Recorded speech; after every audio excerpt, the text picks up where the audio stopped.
What is a real estate agent? When buying or selling a home, the two most common real estate agents that you will deal with are buyer's agents and seller's agents.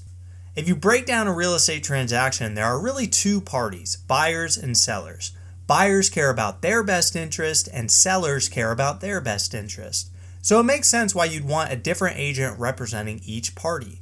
There are times when the same agent represents both parties, but they essentially just act as an unbiased mediator that can't help either party get an advantage. So you can see why that wouldn't be the best situation for either party. So now let's start with buyer's agents. Buyer's agents work for only the buyer and help the buyer get the best possible outcome in their transaction. Buyer's agents are typically the ones you talk to if you call about a specific property through a website like Zillow, Realtor.com, or RaleighRealty.com. These agents do a variety of things behind the scenes to make sure transactions go smoothly. But the biggest job a buyer's agent has to do is educate their client.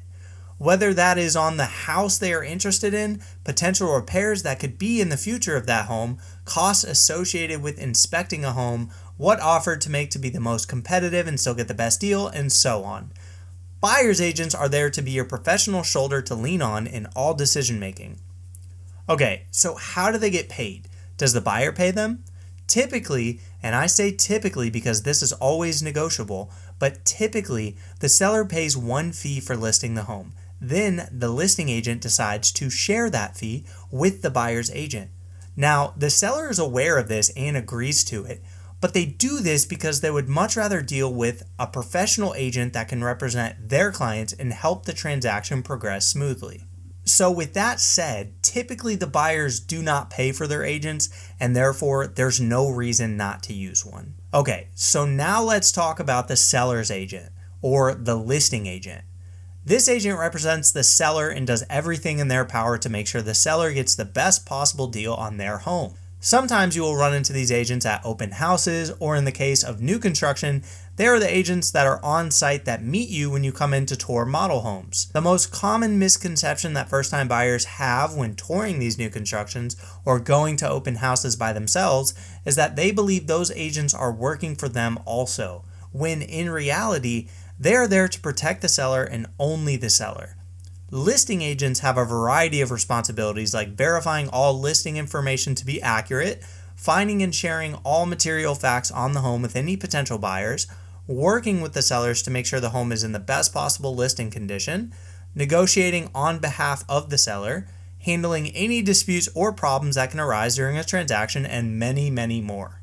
Okay, so why do we need agents? Why can't we just sell directly from buyer to seller? Well, you can go into a transaction without any agents, and sometimes, honestly, that can make sense. For instance, if a sale is within a family or a sale between close personal friends, that might make more sense. But the reason why agents are so important in these large transactions is because not only do they have intricate knowledge of the legal processes that go into this transaction, but they also have to follow a code of ethics provided by the Real Estate Commission in order for them to maintain their license. When doing a transaction without an agent, you have no way to know if the other party will act ethically or not. That's why when you have two agents representing each side, you can be sure that the laws will be followed and no one will be getting cheated. It provides peace of mind, and having an expert to lean on for questions can be a huge stress reducer. Hopefully this video helps you understand the difference between agents and also provides insight as to why they are useful when buying or selling a home.